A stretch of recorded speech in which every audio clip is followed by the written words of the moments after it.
esposo de que esté embarazada, o mejor dicho, que su enamorada esté embarazada, y luego de eso denuncie, podría ser un hecho que refleje la inexistencia de esta integridad subjetiva, sí, claro. Entonces ahí la pregunta tendría que ser, oye, ¿en qué momento descubre de que tiene enamorada y que esté embarazada? Cuando le pide para estar. Ya. Que ella quería que sea su enamorado. Entonces, ¿es antes o después del acto sexual? Antes. Si es antes del acto sexual, ¿puede ser un elemento de integridad subjetiva? No. A ver, yo les pregunto a ustedes. Ustedes salen con una persona, con quien quieran, ¿ok? Y lo primero que le dicen, oye, te cuento, tengo enamorada, mi enamorada está embarazada. ¿Qué creen que va a pasar? ¿Van a terminar teniendo relaciones sexuales? Entonces,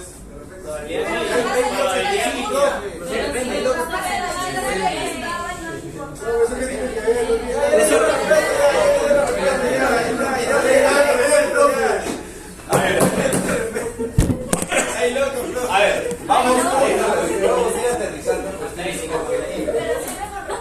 Sí, claro. A ver, señores. A ver, por eso les digo, lo que va a pasar aquí, y los jueces van a jugar, es con lo que se denomina máximas de la experiencia. Esas máximas de la experiencia parten un poco del background que tiene, o sea, un poco sobre lo que el juez cree que es normal. ¿Okay? O sea, ese razonamiento, por ejemplo, oye, la chica usa una blusa roja, es un razonamiento que a gente puede decir, porque ojo, si ustedes se han dado cuenta de la particularidad, se han dado cuenta que el colegiado es integrado por 3 jueces, de los cuales 2 son mujeres. O sea, la lectura de esas 2 juezas es que cuando una chica usa ropa roja y de café y ingresa a un hotel, es con el ánimo de empezar a tener relaciones sexuales. Ojo con eso. Eso está. Sí, pero No. Son máximas de experiencia, son criterios que a ojo del juzgador ocurren. O sea, por ejemplo, si yo les digo, si no sueltan el lapicero y se caen, eso básicamente no es una máxima de experiencia, sino eso es cierto.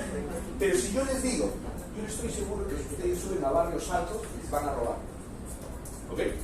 Es un hecho que no está comprobado científicamente, pero se presume porque, digamos que las máximas de la experiencia dicen que es altamente probable. ¿Ok? Eso es más o menos las máximas de la experiencia. Entonces, volvemos nuevamente a ese elemento. El hecho que él le diga a ella que está su enamorada, está esperando un hijo, probablemente no va a abonar a la incredulidad subjetiva, ¿cierto? Porque finalmente eso podría demostrar más bien a abonar a que sí fue un acto no consentido. Ahora, es cierto lo que plantea su compañero, que esto no es una regla general aplicable para todo caso. En efecto, puede haber alguien que diga, no importa, el amor todo lo puede, todo lo logra, y entonces vamos con fe, ¿no? Entonces, pero para entender eso hay que dar contexto.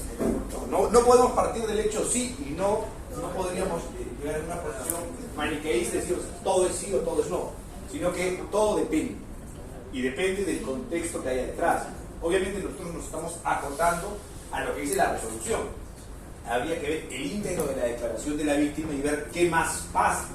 O sea, era la primera vez que salían, cuántas veces salían, porque yo creo que si es la primera vez que salen juntos, y en la primera vez que salen juntos él le dice, tengo enamorada y mi enamorada espera un hijo, dudo mucho que la chica diga, ya, ok, chévere, entonces ahora sí vamos a divertirnos. No creo. Más bien lo contrario, probablemente eso evidenciaría más bien la negativa con respecto al acto sexual, y en lugar de ser una prueba de descargo, sería una prueba de cargo, donde le va a decir, oye, resulta razonable pensar que una persona que recién conoce a un tercero y ese tercero le dice que su enamorada esté esperando, esté embarazada, obviamente no va a plantear la lógica de sostener una relación sexual positiva. ¿Ok? ¿Qué más tenemos para analizar en el marco de la ausencia de incredulidad subjetiva? ¿Qué otro dato tenemos? La falta de consistencia cuando habla acerca de que dice que el chico fue el que se mareó. Ya. Dice que tomó el triple que ella y ella dice que se sostuvo de tomar.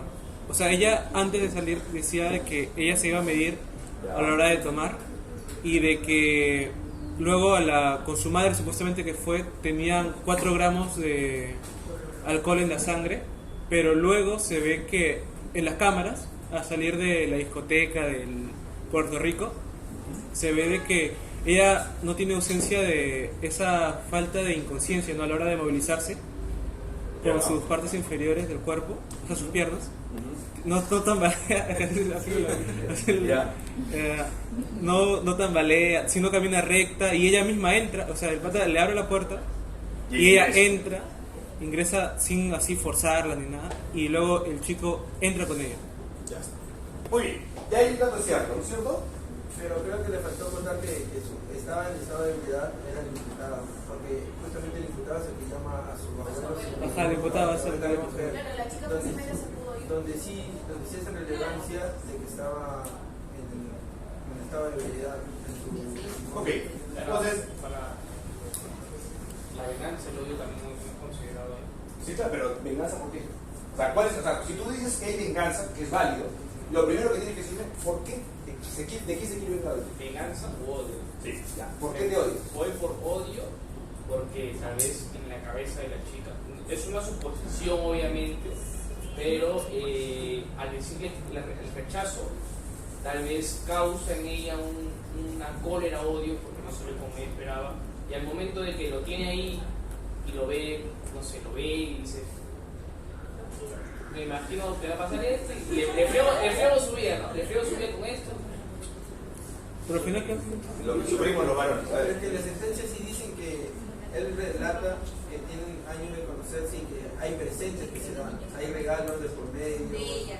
hay interacciones de parte de ella, claro, de ella. Ambos reconozco, ¿cierto? Presumo. ¿Ok? Entonces, primero, en el marco de incredulidad subjetiva tendríamos que encontrar una relación de odio. ¿Hay alguna relación de odio? Hasta ahora nadie me ha dicho que hay una relación de odio. Puede ser ¿Por por qué? suerte. Lo que estamos hablando es un poco fantasioso, porque aquí tú tienes que plantearme un hecho objetivo. Decirme, no, hay una razón. Oye, ¿sabes qué? La razón es, eran pareja y descubrió que era infiel.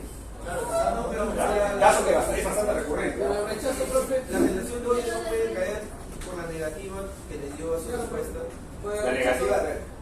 La negativa que le dio a qué cosa. Que le pidiera que fuera su A enamorada. la declaración de la chica, pues que se le declaró y... La chica se le declara ahí. Ajá. Y él dice Que no puede porque tiene novia. Que eres un chico de serio. Por la razón que tenía pareja y estaba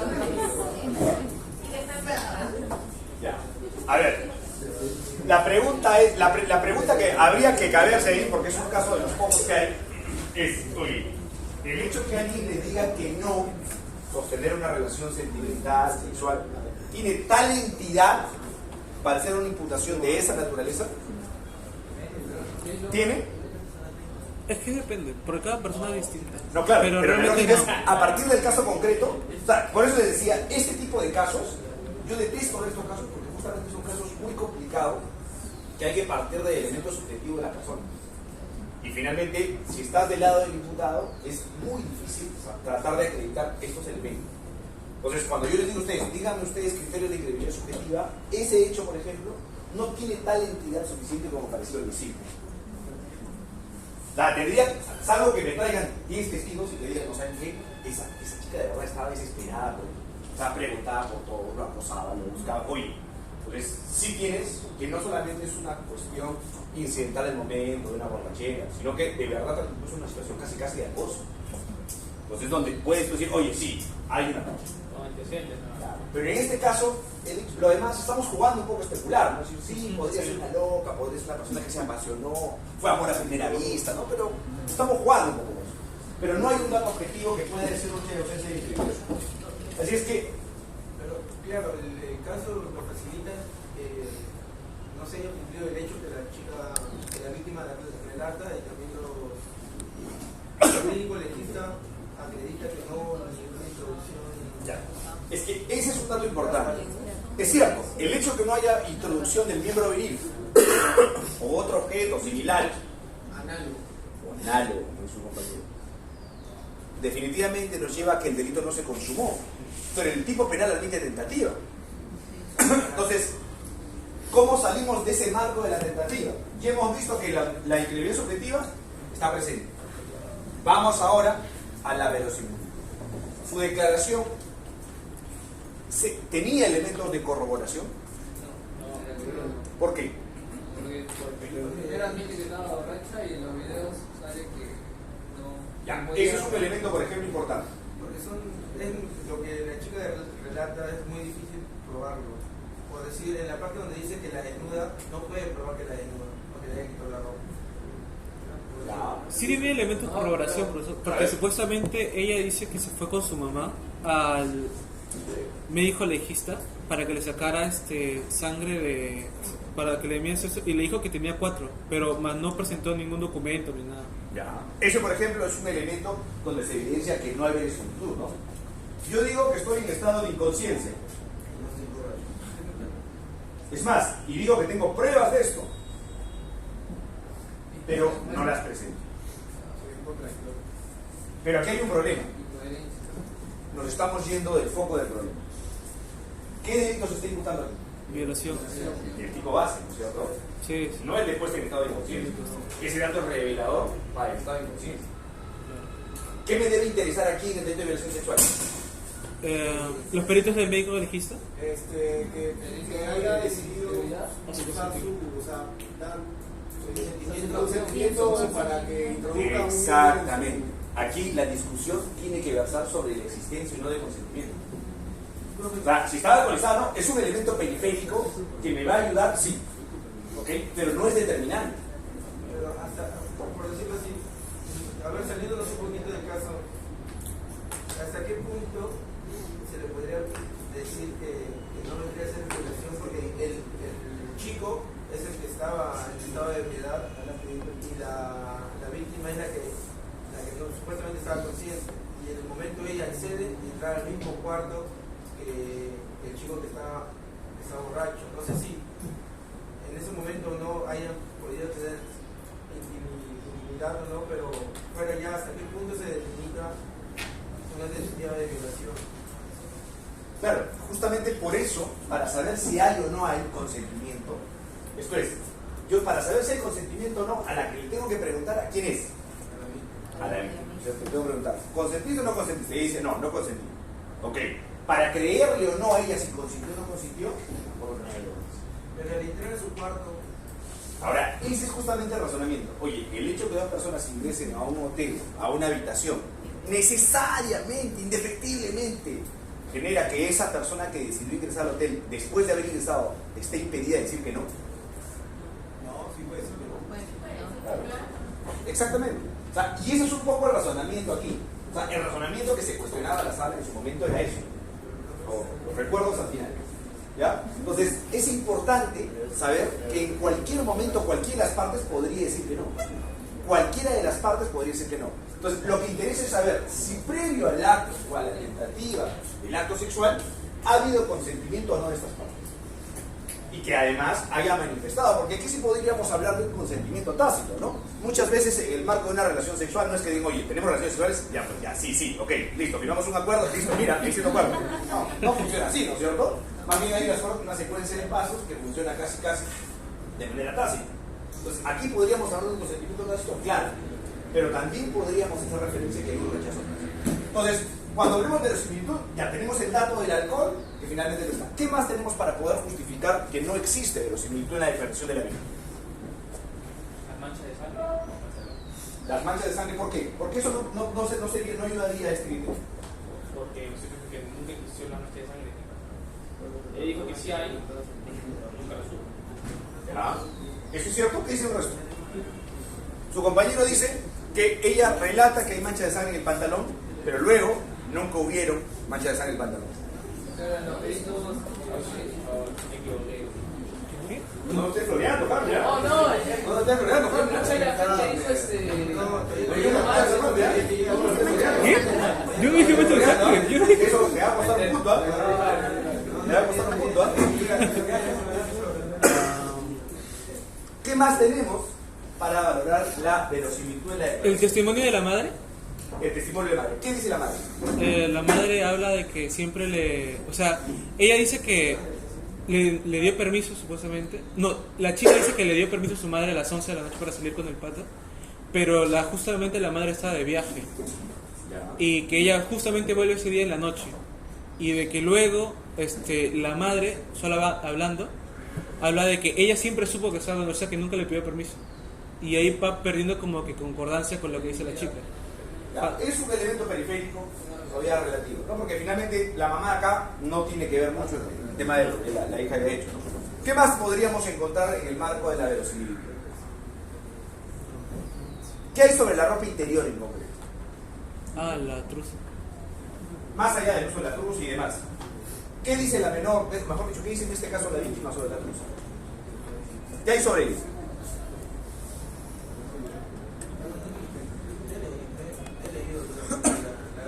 ¿Qué referencia se hace a la truza roja? ¿Qué referencias hace la truza roja? Se usa cuando van a...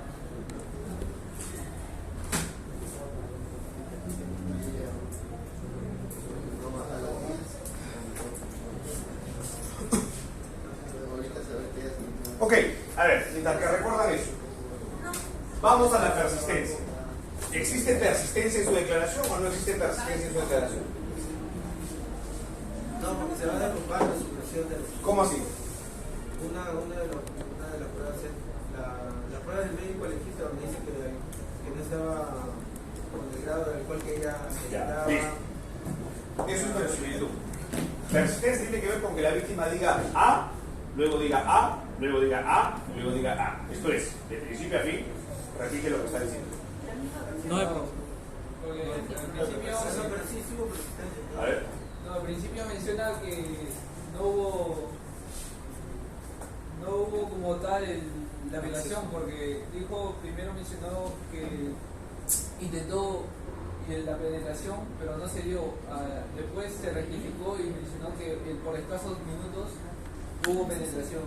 Por cosa Eso, por ejemplo, sí es inexistencia de la persistencia de la violación. ¿Ok? Si es que hablamos de la violación en concreto, uno de los elementos centrales son justamente ese tipo de detalles. Es más, creo que usted fue, su compañero fue el que leyó con detalle los actos, ¿no es cierto?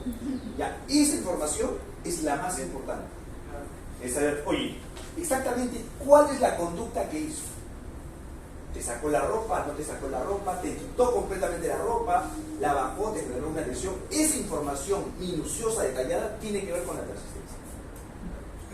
Porque en el momento de narrar detalles es donde, si es que el hecho no se ha dado, puede generar inconsistencias o contradicciones. Entonces, el hecho que ella diga, oye, sí, me penetró, y luego diga, no, no me penetró. O sea, eso ya quiebra la lógica de la persistencia y la inclinación. Y bajo ese supuesto, sí podríamos decir, no puedo valorar esa declaración. O puedo desestimar esa declaración. Pero, si se dan cuenta, esos elementos sí tienen que ver, son centrales con el elemento del consentimiento. O sea, necesariamente tiene que vincularse con el consentimiento. Doctor, y en apoyo como para la chica, si yo menciono que a la hora de ese acto la chica no estaba en sus 5 sentidos, por ejemplo, o sea, no es posible de que pueda recordarse a la reflexión lo que pasó. Lo primero que tendrías que recordarle a tu víctima es decirle que no se encuentra obligada a responder todo y lo que no se acuerda, que no se acuerda. Porque hay una teoría que se llama la psicología del testimonio. Y en el marco de la psicología del testimonio dice que los seres humanos tenemos la proyección a cerrar ideas. Entonces, lo que ocurre regularmente es que cuando tú llevas a una persona a un proceso judicial y tú le preguntas, esa persona cree que tiene la obligación de responder todas las preguntas, así no sepa la respuesta. Y entonces lo que hace es cerrar ideas. Y cuando cierras ideas, el testigo, cuando declara, cree que está haciendo bien la tarea. Pero sin embargo, su testimonio no está ayudando al caso concreto porque esa información no está corroborada, no se ha generado. Entonces, en la psicología del testimonio, lo que te genera es la preparación del testigo para que el testigo no hable más allá de lo que él no sabe. Y se limite exclusivamente a lo que tenga real certeza de que hubiera ocurrido. Entonces, en el caso que tú fueras abogado de la víctima, tú tendrías que decirle, oye, tú vas a declarar en cámara GC y solamente responde lo que tengas la certeza de que ha ocurrido. Sobre lo que no recuerdas o tengas dudas, es mejor que señales que en efecto ni lo recuerdas o que no lo recuerdas. Muy bien, ¿hasta aquí no tenemos clase, chicos? 10:30. Ah, está bien, estamos perfectos.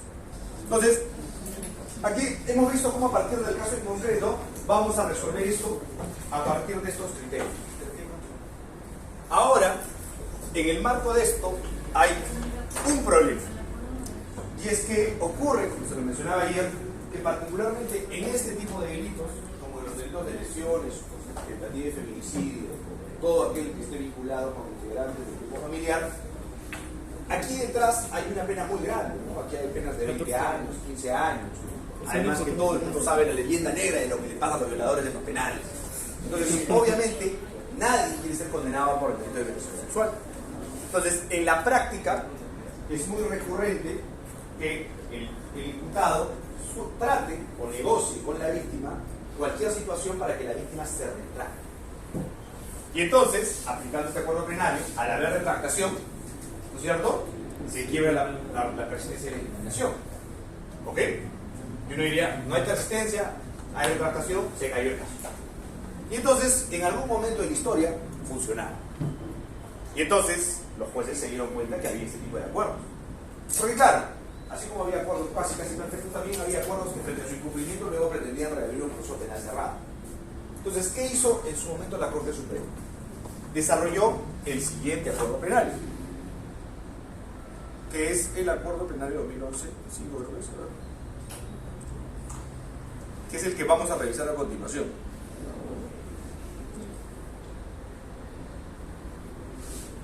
Aquí está.